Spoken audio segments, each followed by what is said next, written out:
I'm Stan Morris reporting on a day where we're doing a very special edition of the show, a special report on protecting our children. Specifically, over the last several hours, I've received press releases detailing 7 different alleged child predators who are arrested and facing felony charges for targeting children on social media. In fact, it's alarmed people that would not normally be alarmed by this kind of thing. Law enforcement officers are alarmed by what is happening and how fast and at such a rate it's taking place. I've scrapped our entire show for today just to dedicate our entire broadcast today. In fact, I took an extra hour to put it together to this very subject. We're talking about that to you next. We're going to first be talking about the suspects. Then we've got the man behind the Jonesboro Police Department Internet Crimes Against Children Unit standing by for a live interview about what you as parents can do to protect your children. There's never going to be a more important news day than we do today on NEA Report, so let's get to it.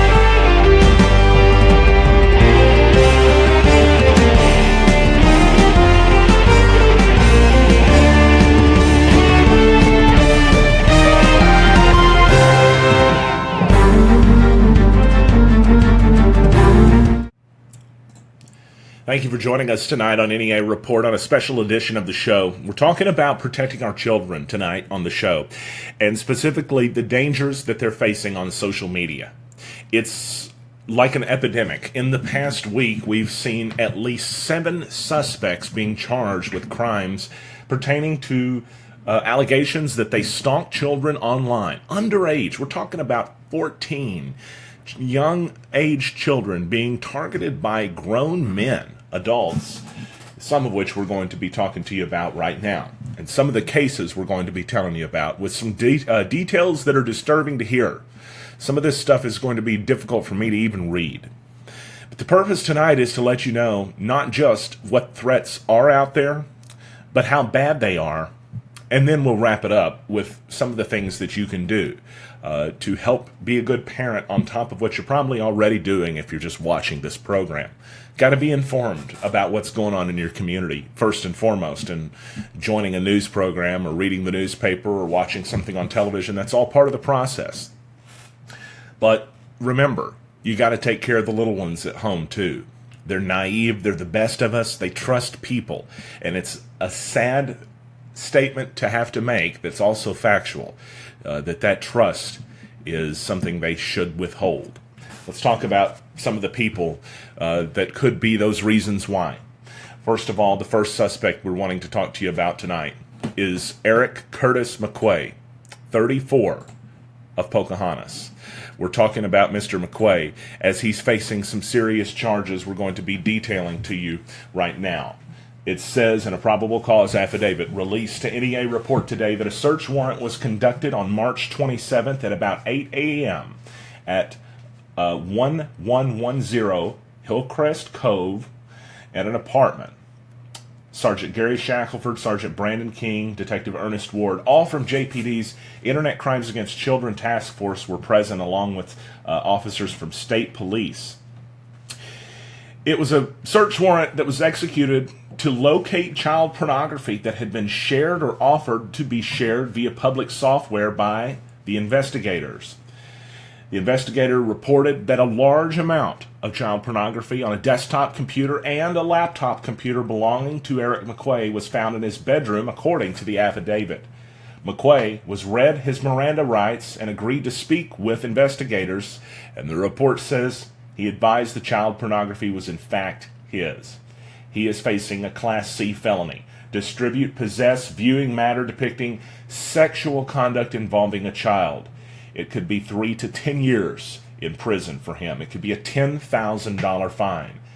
We want you to think about this stuff, folks, as you're out there, because not only do we want parents to be aware of what's going on, but if there are those of you out there watching that don't have the ethical and moral sense to make the appropriate decisions when it comes to children and sex, then you need to know the consequences, one of which could be being on the news. We'll talk about another suspect now. Jimmy Joe Hampton, 34, of Paragould. Jonesboro Police Department's Internet Crimes Against Children Unit was made aware on March 6th that a suspect using the Facebook profile of Jimmy Hampton was sending messages to who he believed was a 15-year-old girl. It says on the 13th, he made a statement stating that he wished the girl was there. Some of the other statements included that he wanted, according to the affidavit, to kiss and have sex. It says further on in the affidavit that the man was said to have sent photos of himself, his genitalia, to what he thought was a 15-year-old child. The chats continued for days. He wanted to pick the girl up, it says, according to the affidavit. This is public record. He persisted, it says, begged the girl. And this is the kind of stuff that you got to be aware of, because there are people that are going to do their best to convince your children to do something that they don't need to do. At 11:09, it says a.m., he was advised that the girl was at a Jonesboro restaurant on March 22nd, by the way. She would walk across the street to meet him. At 11:15, he said he was across the street, waiting for the girl. Guess who met him? Jonesboro Police Department. He was taken into custody, it says, without incident, and according to the report, admitted to sending messages to and arriving to meet the child. Now he's facing charges including a class-wide felony, internet stalking of a child. 10 to 40 years or life in prison is the potential penalty for that. A Class B felony, computer child pornography, 5 to 20 years in prison, up to a $15,000 fine, and he'll be back in court later this month. The next suspect we're talking about is Johnny Smith Hendricks, 23, of Lepanto. It was on Wednesday, March 14th, that an officer with the Jonesboro Police Department, ICAC, was made aware of a suspect on social media by the name Johnny Hendricks sending messages to a purported 15-year-old female. Law enforcement monitored the situation. It says on March 15th, he asked how old the girl was, said you looked really young, about 14. And then a short time later, it says he actually acknowledged that they would put him in jail if anything ever happened. It says 10 messages later, he turned the conversation sexually graphic in nature and began asking the victim about her past sexual experiences.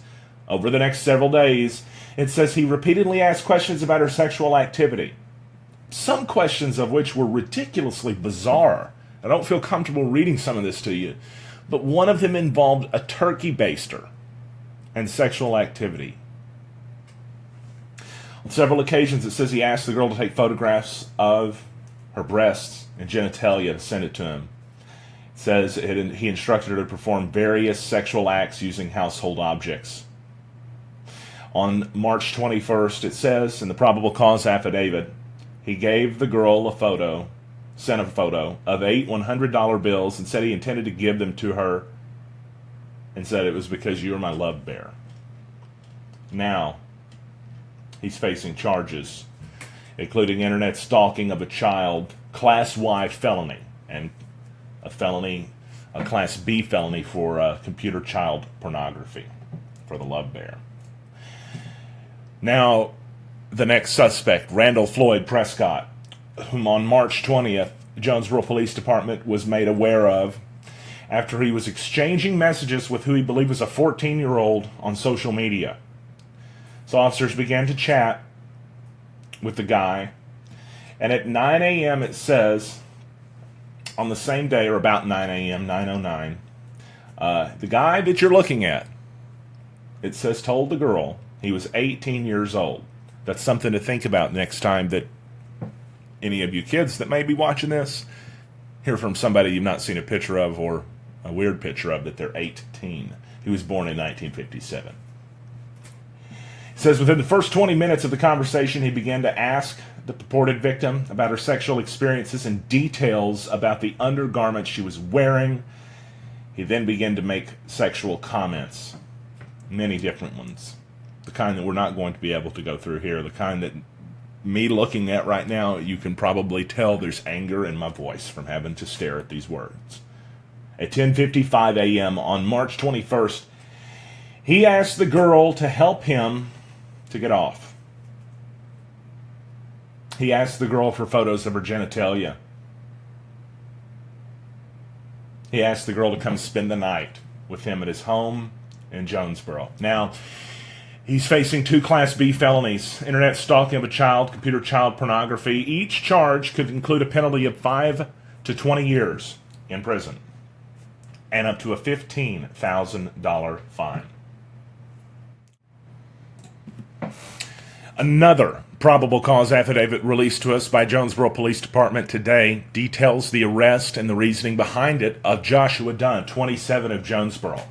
Officers became aware of him on March 26th, it says, after they began communicating with him through social media. But he thought he was talking to a 14-year-old girl. It says that authorities began communicating with him on the same day he asked how old the girl was, and he was informed. 14. That's your clue to stop talking. It says he immediately asked for a photo and immediately sent a photo in return. It says he asked the girl if she smoked weed. It says that he asked if she would try it with him. But then it went to a sexual conversation in nature after he began asking, allegedly, according to the affidavit, if the girl wanted to have sex, and he said he would, quote, introduce her to some things. Quote, like being with females younger than me, it says, because they say experience is the best teacher.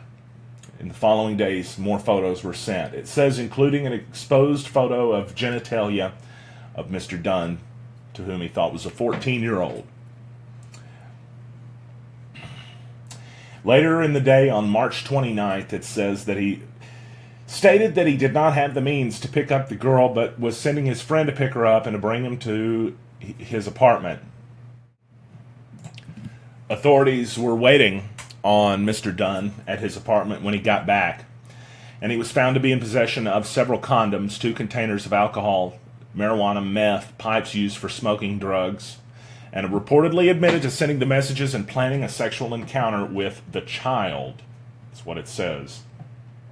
He is now facing a number of charges. Felonies including internet stalking of a child, possession of meth and drug paraphernalia, misdemeanors for the weed. He's facing many years in prison if he is convicted on all of those charges. 10 to 40 just for the internet stalking of a child.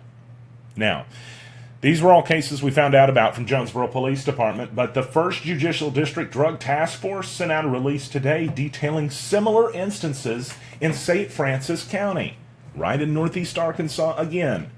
We're talking about undercover investigations by the 1st Judicial District Drug Task Force that culminated in the arrest on Easter Sunday, as special agents moved in on some of the suspects, one of which was Kevin Waldrop, 24, of Wynn. You're looking at him on the screen right there.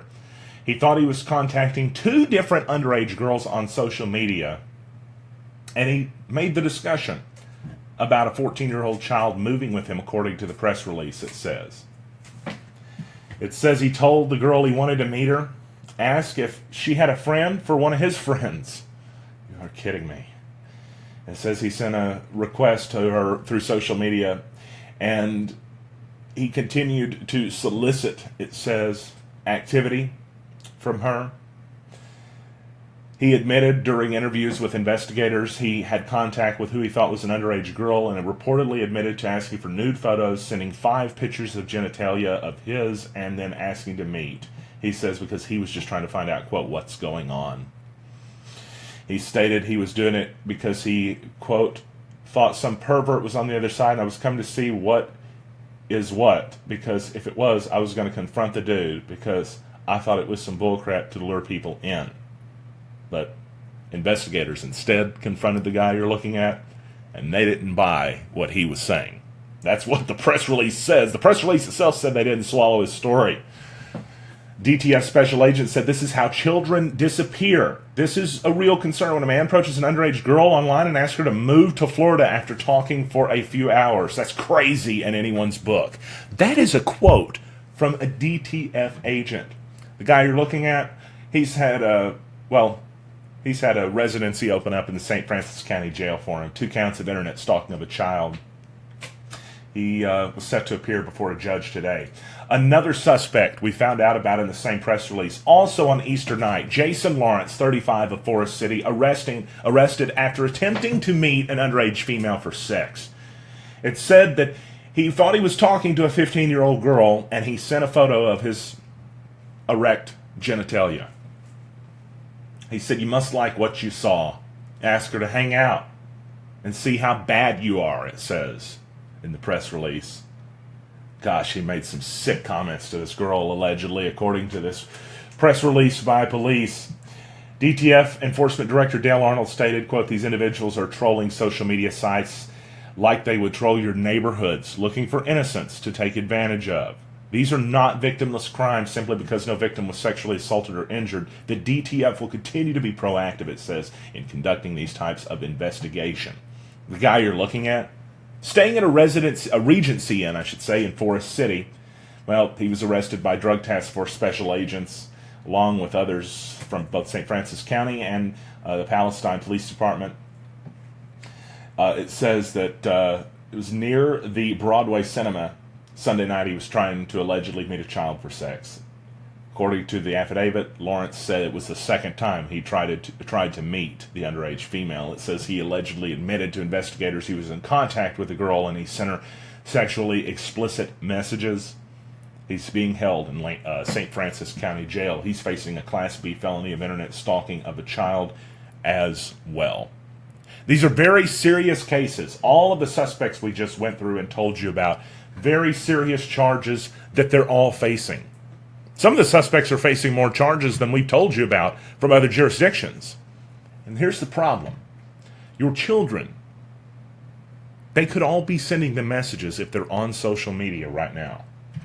And if you're not watching it, and you're not patrolling it, and you're not keeping an eye on things, you could be allowing a predator to target someone you love. We're going to talk to Sergeant Brandon King, whose name I mentioned a bunch in those reports just now, next on NEA Report, and find out what can be done to protect the children.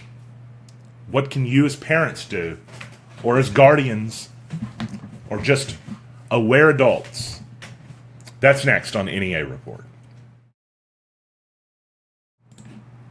First up, before we go to break, I just got a message sent to me, and I need to do this real fast. Breaking news at 419 in Bono, where there's been a wreck that's taken place, and now traffic has been reduced to one lane each way, it seems. That's what the report is that I'm getting. Let me check this again, because we just got this in just a moment ago. This is Highway 63 in Bono. A wreck, it looks like right at the light, right around where it's become 63B. Cleaning it up, but traffic reduced to one lane approaching both sides of the stoplight. So if you're headed to Bono, be extra safe, folks. There's been a wreck over there, and if you will hang tight, we will finish our special report next. Haley Norris, Realtor. No. Should I make my hair go like this? Whether you need to buy, sell, or lease. Haley, can I use my hands, or is that where are my hands? Where do they go? Just say, Haley. Just say Haley. Whether you need my expertise. Haley Norris, Realtor, or even do a commercial lease. Haley Norris, Realtor. Should I say Remax Real Estate Center or no? Is that too salesy? No, that's good. My average days on market is just 50 days. You need my expertise, and that means I'm putting more money back in your pocket. We had a website that we had had for a number of years. It had become unwieldy to navigate. Ace One said, give me a little time and I'll come up with something and just see what you think about it. It blew us away. Ace One and his staff have given such close personal attention and outstanding customer service, just as if we were $1 million company. I just can't say enough good things about them.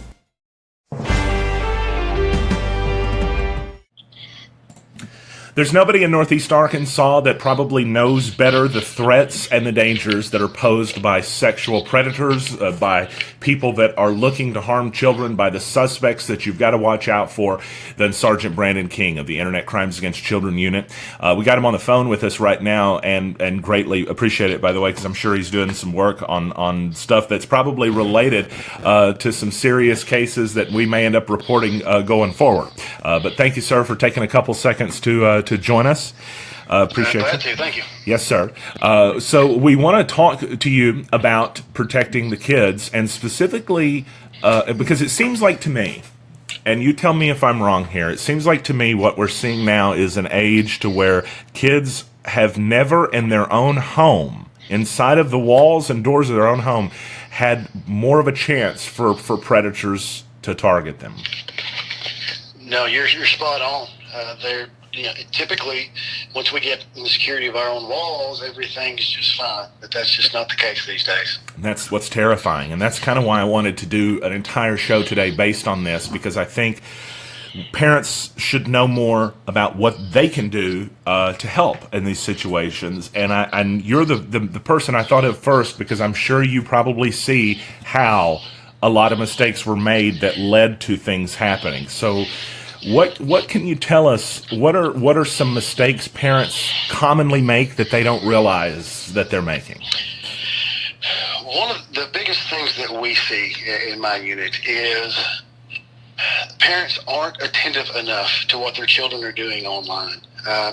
We're seeing a huge issue with children as young as 8 to 10 years old having unfiltered access to social media.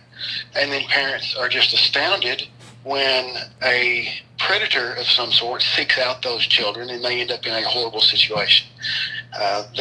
All the social media sites, they have their not regulations, so to speak. They have their guidelines for who can access their networks. Mm-hmm. Children of that age cannot do that. It's not violating a law, but it's violating their policies for children of this age even to be on their networks.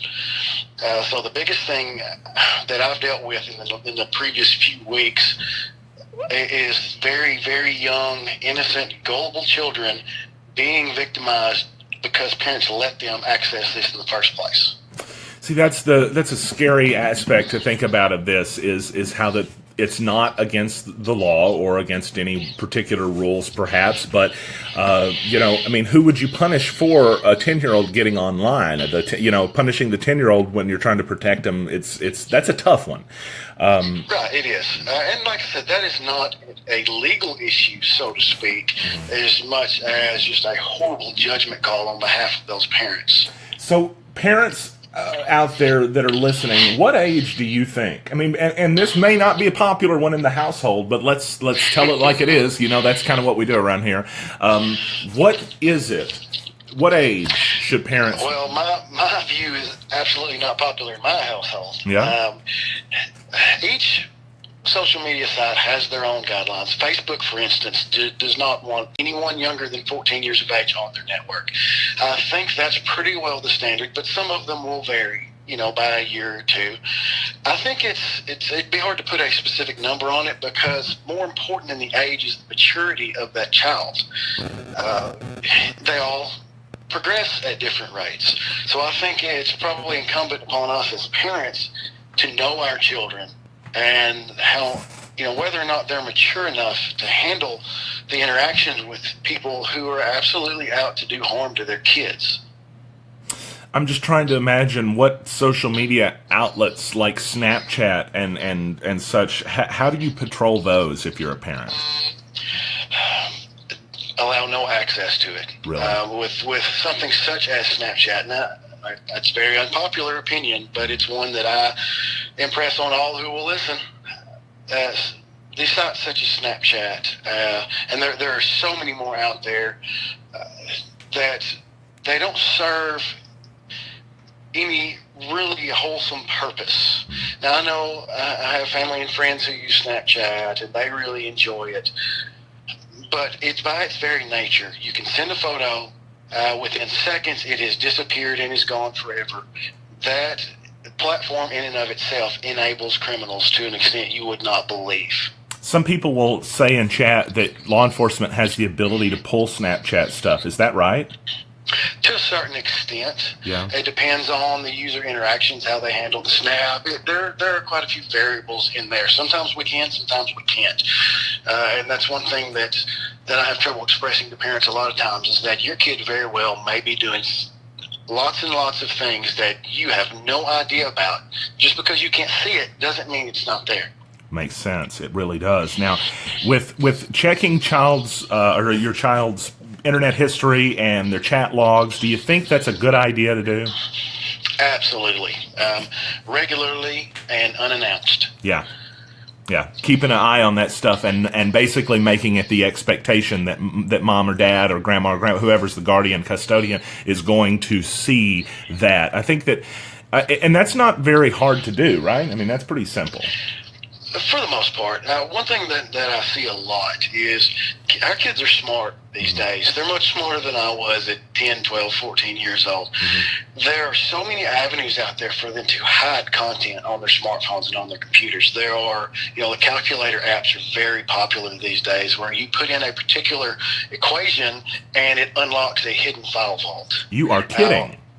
But there's so many different avenues for children to do that, and that's what I tell parents all the time. You go through your phone, through that kid's phone. If you see more than one calculator, something's going on. And that's just one avenue. There's so many apps whose sole purpose is to hide content from parents and people in authority. Do you think it's they're very, very common? Do you think maybe some of these, and I know that we're getting out of our range and as far as Jonesboro goes, but maybe do you think some of these companies ought to crack down on apps like that children can use or something? I mean, what is the point of having that out there? Well, that's my argument. I don't know what the answer is, unfortunately. Yeah, on the Android platform, for instance, it's open source, and so anyone can write an app and distribute it to all Android users. Now, Apple is more locked down. They have to approve any applications that is available and through the App Store. But for Android users, you can. There are countless malicious applications floating around for Android phones, and our kids are online all day, every day, so they have time to research and find things that support their cause, so to speak.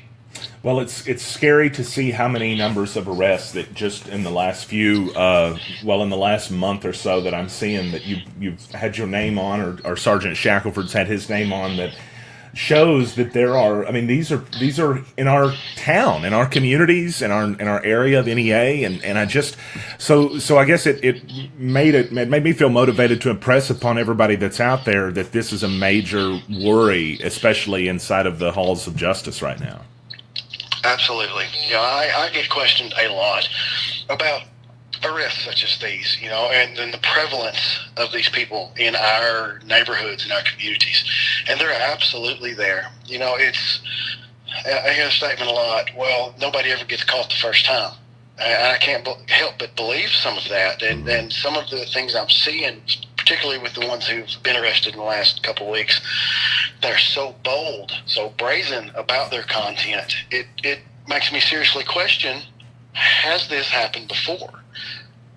It's like there has to be some level of skill when you see how crafty some of the things seem to be around it. I get where you're coming from on that completely, and I'm grateful for you taking just a few minutes to talk to us. I hope that folks listen out there and pay attention, because if there's somebody that's seeing this stuff and seeing the worst case scenarios, then you're the guy. So thank you, sir, for talking to us. I appreciate you. Thank you. Have a good one.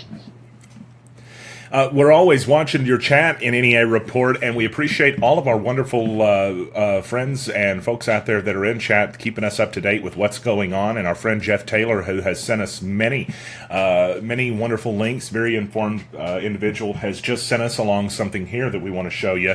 This is a list of 10 apps parents should know that teens are using. I just want to run through this real fast because some of these I was familiar with, some of them I've never heard of in my life. The calculator percent sign app is a secret photo vault. That's the one that Sergeant King was just now talking about. But for instance, Instagram. I have heard of that one. I just didn't realize that you could send messages on there that were private to people. Of course, I don't actually use my Instagram account very much, and we have one at NEA Report that's probably not been updated in a month because I don't use that one. So, again, even those of us like myself who are versed in social media can still quickly become pretty uninformed about some of these topics. Gosh, being a parent may have never been harder than it is right now. I want to look at some of your chats and see some of the comments that Misty mentioned. It frightens and angers me. These people are out there. You and me both. Some of those details that I was just reading through, what you guys heard was not everything that was in the reports. Some of the words that I was reading, admitted words from these suspects were enraging to read, and it actually made me sick to my stomach in the middle of that. The break that we had to take a moment ago was necessary. This is unconscionable to many of us, and yet this is happening. That's why that I made the decision today to scrap my entire newscast and devote the whole day to this, because it seems to me like this is something I've found in life. If there's an uncomfortable truth out there, if it makes you uncomfortable to look at it, then there's, and again, the key word being the uncomfortable truth, then it's something you probably need to face down and at least resolve. In this case, the uncomfortable truth is there are pedophiles that are using social media, the one that we're on right now, others, Twitter, especially ones like Snapchat, Instagram, to find kids and for bad things to take place. Cammie mentioned there should be a required class in school starting in the 3rd grade teaches this stuff. We have DARE officers. Why not have another cop doing an internet predators class? I think that's a brilliant suggestion.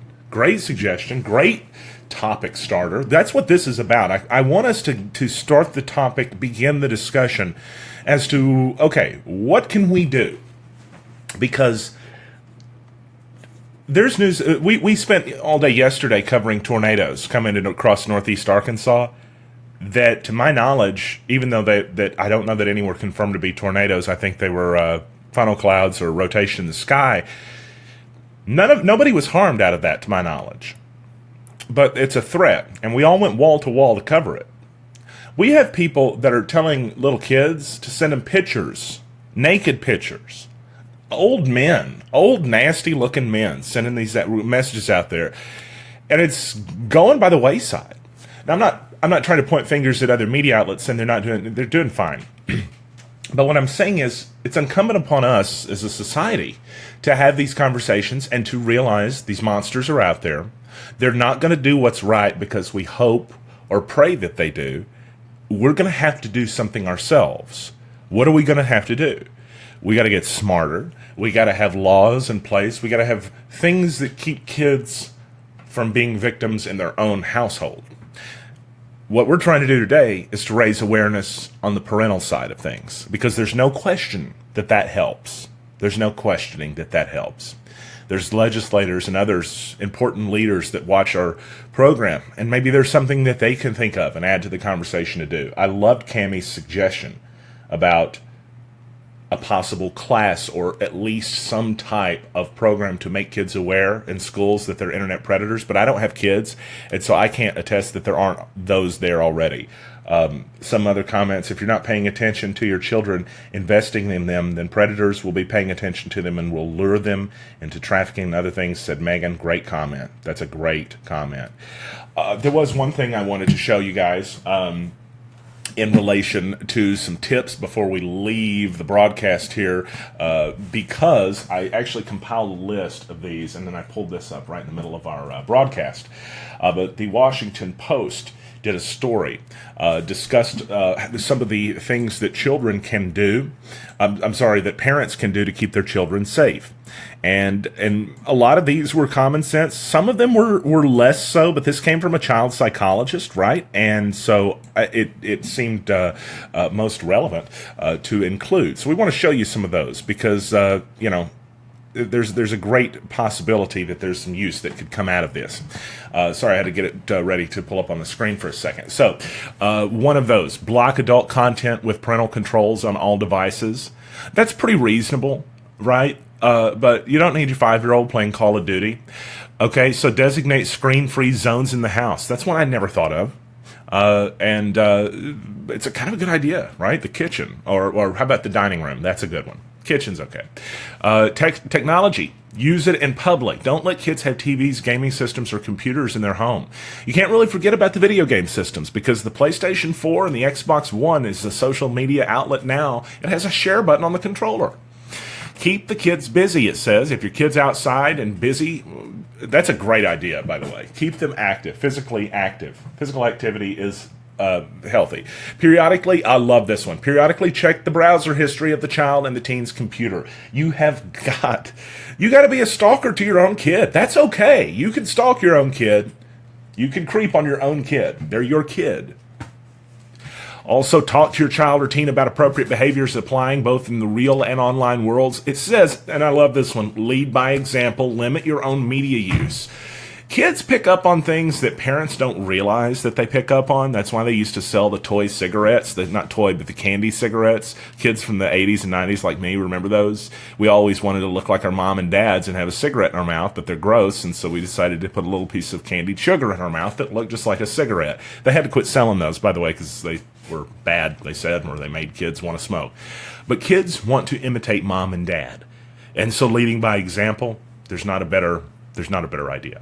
Technology, it says, can be a positive thing for children and teens. When used appropriately, it can complement their lives. It says familiarize yourself with sites and activities they're interested in and discuss the importance of anonymity and privacy online.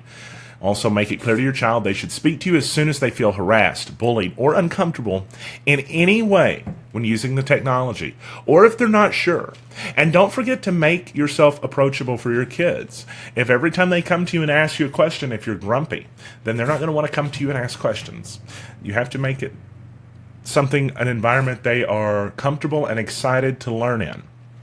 And I want to mention that's from the Washington Post.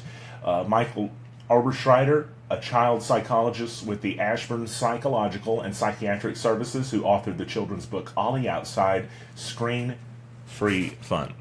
That's going to do it for us today on the NEA report on a day where we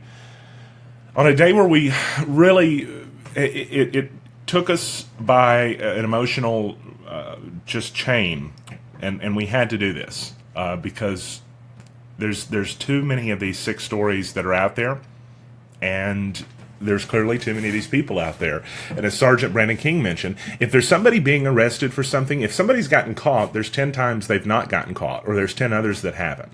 And we just caught 7, and we found out about them, the last week or so. That's too much for that's too much for anywhere. It's too much for anywhere.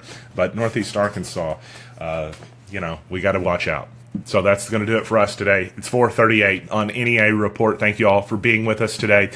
And we'll invite you to join us tomorrow for more news from Northeast Arkansas. I invite you to share and tag parents and your friends in this post to help raise awareness about this critical and crucial matter. Like I said, this was worth it if we just can make one child a little bit safer in the world. We hope you have a great night across Northeast Arkansas.